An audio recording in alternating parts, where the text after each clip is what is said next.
And welcome into To Your Health. When we think of health, we usually think about physical health, but as we age, one of the things that usually creeps in is a little bit of mental health, our own mental health. And we want to have good mental health. So I brought in today the commissioner of the Alabama Department of Mental Health, Commissioner Kimberly Boswell, and we're going to go with Kim. Right. And you exactly. can go with Jack. Jack. And that'll make it easy. So basically, as people start to age, what starts to happen mentally that could cause them problems? Oftentimes we see a lot of depression in older individuals. We see if particularly their health is declining, then we also begin to see some depression seep in at older ages. And then part of that is also the isolation that we sometimes see with individuals.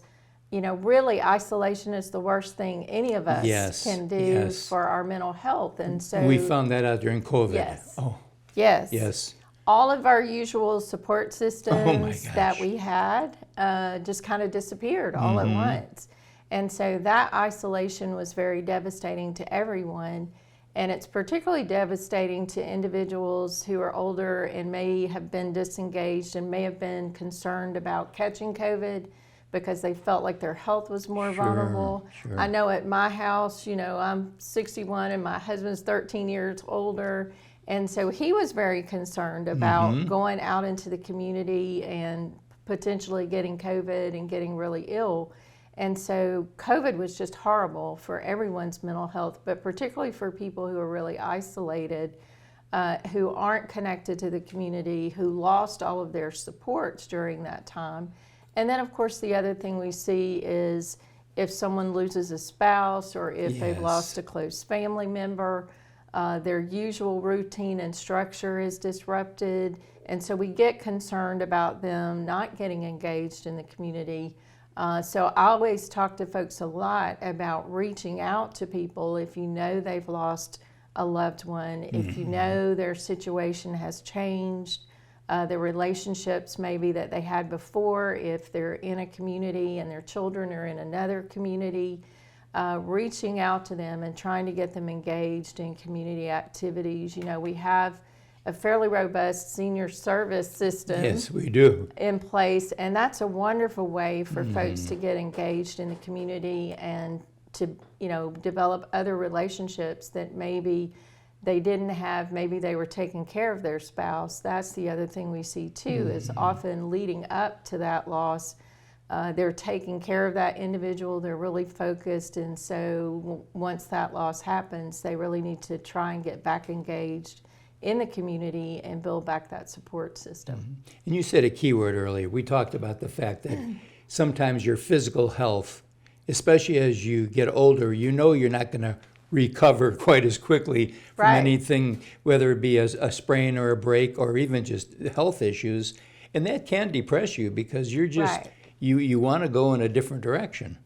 Right, and we see one of the really exciting things that I see right now is primary care physicians who are really becoming educated about mental health issues, and we've seen a lot that are beginning to do screenings and other ways of assessing someone's mental health. And what we find is often people will wait until they're in a crisis to actually seek help. And what we talk a lot about is who is that trusted individual that person is talking to that can really be in a position to say, okay, I'm seeing some signs and symptoms that I'm concerned about. And so really the primary care physician can be a critical, trusted individual for that person. And if they're kind of up to speed and doing some assessments, then that can be a huge benefit to individuals, because oftentimes, again, if they're isolated and their family lives in another city, they may not know. That's right.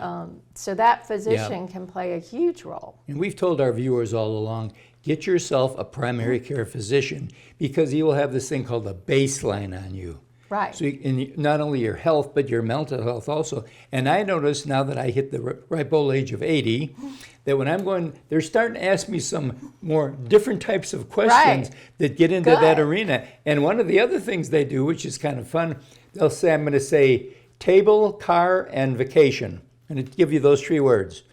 And then we're going to go out the exam. Then I'm going to come back and say, what were those 3 words I asked you? Table, car, and vacation. And you have to repeat them. So obviously there's something there that triggers in your mind.